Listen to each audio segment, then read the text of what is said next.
There's something wonderful about gazing on the person of Christ, using your imagination to see his face, asking for the Spirit of God to help you see something of his glory, in order that you might also, as 2 Corinthians 3 says, we all with unveiled face, beholding as in a glass the glory, are being changed from one degree of glory to another. But I just sometimes worry that we don't hear Paul's words, set your mind on things above.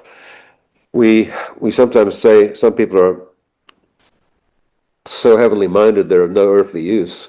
The honest truth is that unless you're heavenly minded, you are of no earthly use, because we need grace, we need his power daily, we need a fresh vision of his face that will transform us every day. And you mentioned imagination and how, it's sometimes we can think of imagination as like a child's thing or thinking about fairy tales, but it's like there's so much when we're confronted with these passages in scripture that's like you're seated in the heavenly realm. I mean, that's like begging us to use our imaginations and let that it's fuel for the imagination.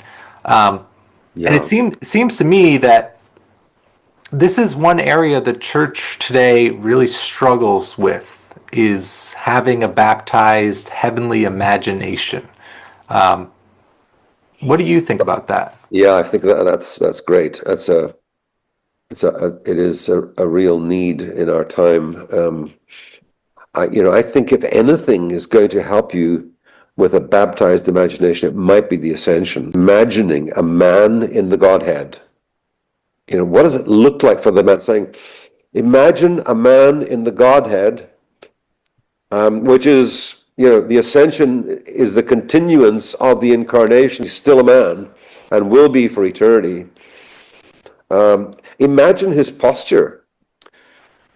I think there are two postures that are apt for this, our great high priest.